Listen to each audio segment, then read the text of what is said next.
Turn of phrase, but I don't know what to say. Wow.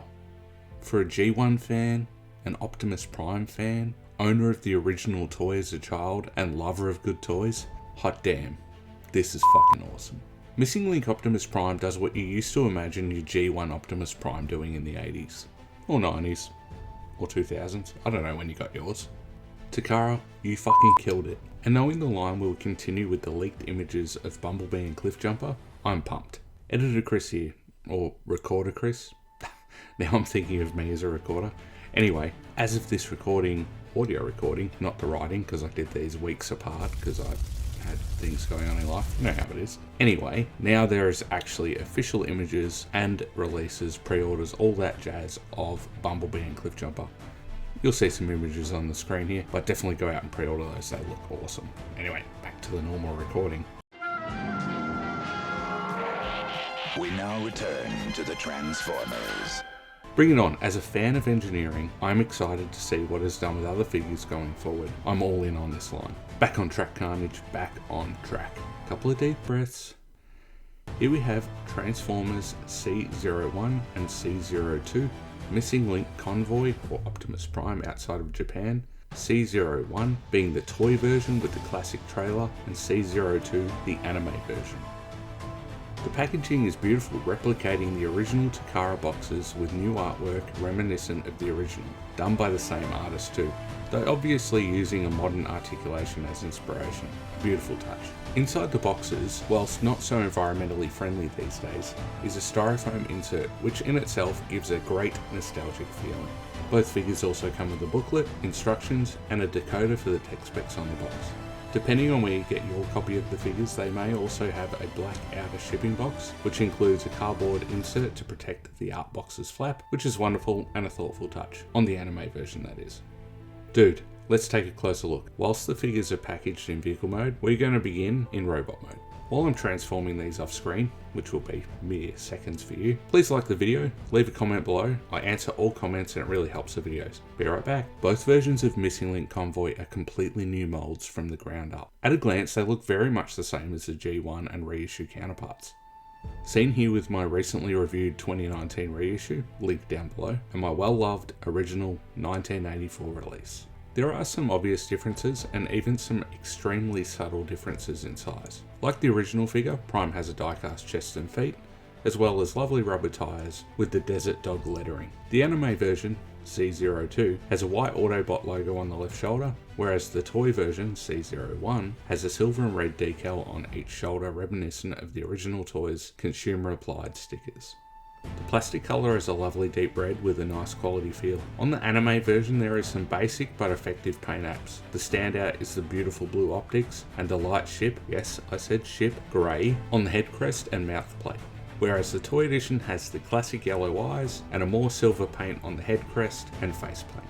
Other lovely paint apps include the grey stripe that runs around the torso and bicep area in robot mode and around the cab in truck mode. The now moulded in forearm details are painted in a solid satin red on the anime edition, though in more fantastic colours that replicate the original stickers on the toy version. The toe area and in turn the rear tail light section of the truck are painted in the same ship grey on the anime version, and painted details replicating the original stickers on the toy version. The thighs/knees of the anime version have moulded details where stickers once were applied on the originals, whereas the toy version once again has beautifully painted apps applied showing sculpted detail in homage to the original stickers. Speaking of stickers, a small set is supplied with the anime version, and if for some reason you want to apply them over all that beautiful moulded detail, that's up to you. I will not be applying them. Part of that sticker sheet is a few yellow stickers for the chrome bumper if you want to use them. Again, I won't be. The instructions suggest it, but no. The toy edition also comes with a larger sticker sheet, which are mostly redundant due to the sublime painting. As for chrome, the smokestacks, grille, bumper, fuel tanks and thighs are coated in a beautiful solid layer of chrome. So far it seems durable, and there have been few and far reports of chrome related issues as of this recording, though there have been some sporadic reports of very tight thigh rotations, which may be due to said layer of chrome. I'd suggest carefully holding the hip with one hand and the thigh and leg with the other, and carefully turning the legs the first couple of times to slowly release any stuck chrome. Whilst talking about stickers, the toy version's trailer comes with a big old sheet of them. If you so wish to use them, but again for me that's a no. The Takara team have pre-applied the main side panel stickers on the inside of the trailer, which is appreciated. I get why these are stickers and not moulded details like the rest of the figure for obvious complexities with the design, but we'll get back to the trailer soon. Other painted details are the matrix of leadership, at least for the anime version, and a chromed matrix on the toy prime. Included with both versions and able to be held by the figure due to its fantastic articulation, but more on that later. The matrix can be held within the chest of both versions behind the blue windows of the anime version and the yellow windows of the toy version in a removable matrix annex. Whilst it looks great in robot mode, I feel both figures look better with the matrix removed or just to remove the annex altogether, which when removed reveals the classic Diaclone chairs, or as the older collectors among us will recognise as fist storage, which is no longer necessary with missing link Optimus. His hands are now connected and can fold in as part of the transformation. A brilliant and welcome addition to the new design. Bye bye, cup holder ass looking hands. Whilst we're on accessories, both versions come with the classic Ion Blaster, with the anime editions being a tad nicer with the internal moulding of the stock being painted, and the Energon axes which can be clipped over Optimus's hands. The anime's axe is a more cloudy colour, whereas the toy version is a more clear plastic. Now, for the good stuff, articulation baby. But before we go too far, have a listen to these Rachets.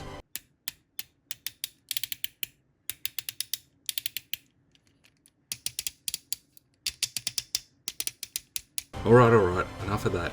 Articulation includes a head swivel, no ball joint, but a 360 rotation, backwards butterfly movement due to transformation, 2 outwards shoulder joints, one in the torso and one with the shoulder itself, allowing the ability to lift the arms straight up, though with a slight rotation so the smokestack doesn't hit, 360 shoulder rotation, now on a mushroom peg opposed to the ratchet of the original. Hopefully it stays tight. 360 rotation at the elbow, 90 degree elbow bend, wrist rotation and an opening hand. 90 or thereabouts degrees hip movement forward, back and to the side, enabling the full Optimus Van Dam, though the hip wheels will need to be spread.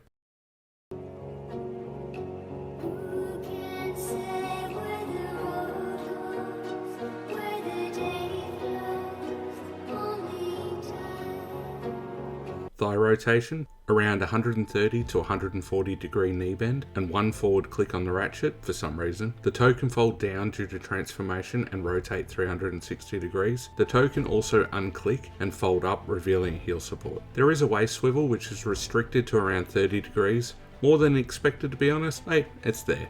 Finally, there is an ab crunch, believe it or not. Though it's a little scary to engage, I recommend holding the chest and the abdomen like this and applying careful firm pressure to crunch forward and back. Though only one click, like the minor waist swivel, it adds so much to poses. No talking for this bit, let's check out some amazing poses.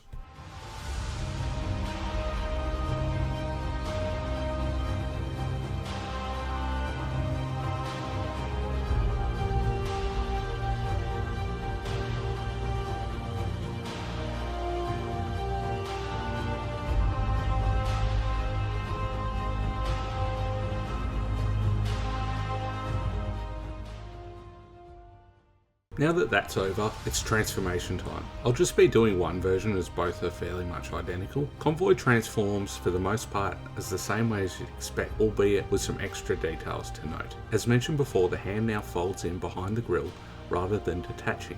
Something of note is to ensure the hips and thighs are straight when folding the legs, otherwise the truck will be a little out of whack and will be most noticeable as the 4 rear wheels won't be touching the ground at the same time. Otherwise the only extra step is collapsing of the hips and tabbing in the front wheels. Before we discuss the truck mode in more detail, when transforming Convoy from truck to robot mode, you need to separate the hips. This is the one part of the new mold that worries me. At the time of this recording, I've not heard of any breakages, though be careful. First angle out the front wheels. Now where habit will tell you to just pull the legs down, stop. First you need to spread them to clear the small tab they were resting against and then swing down the legs at the hips. Once the legs are down, grab both legs at the thighs closest to the red plastic crutch section and carefully slide them outwards away from each other, expanding said crutch. You'll know they're in place as the pieces will align with the edges of the raised red square at the front. Now, the truck mode. Let's start with the negatives. Unfortunately, it's commonly reported that there's some runner cut marks, or sprue cut marks if you will, on the truck bed / back of the legs. It's unfortunate, but there's not much we can do about it. Now, differences in this mode, the main one is the headlights. As the fists now fold in for transformation, there is now fully moulded headlights opposed to the holes for the fist to peg in on the original mould. It seems odd to the eye due to 40 years of seeing the original, but a welcome change nonetheless. Missing Link Convoy also has a new solid bumper without the cutouts from the original mould. Now, as for size, thanks to Sixo for the hard work, there is maybe a millimetre or two dimensional size difference and a slight weight increase in the Missing Link's favour. The size difference is also noticeable in robot mode, mostly due to the added thigh articulation. You could be forgiven for mistaking the Missing Link mould for another reissue or a perfect conditional original, especially the toy version in truck mode. Like all Convoy and G1 Optimus Primes before it, it looks so good in truck mode, particularly with the trailer attached. Both C-01 and C-02 can haul the trailer and both look amazing doing it. Any of the original G1 trailers or reissue trailers can be used too and be mixed and matched as you please. The toy version comes with the trailer, roller's fuel hose, the anti-aircraft gun, which is detachable, and some missiles, though I won't be cutting these off the runners, including roller's wheels. The accessories can be stored in the trailer. Unfortunately, the trailer is missing the launcher from the original. Back to the stickers, the classic stripes on the outside of the trailer have been beautifully applied from the factory. The trailer can also be towed by roller. I know I'm gushing about these figures, but they honestly deserve it. I can understand some collectors and fans alike having no or little interest in Missing Link, but for us older collectors and G1 fans, it's such an amazing new concept and a treat. I'm looking forward to the upcoming Bumblebee and Cliff Jumper, and of course await further releases with excitement. Drop a comment below and tell me what G1 figures you would love to see get the Missing Link treatment. Thank you so much for joining me to take a look at these amazing figures. I really appreciate those that have stuck around to the end. I put a lot of effort into these videos and your support really means a lot. Please like the video if you liked the video. Consider joining my Patreon, link is in the video description or on the main channel. All support goes back into making these videos. At the time of this recording I've only got one paid supporter, so it'd be great to see more of you join the community.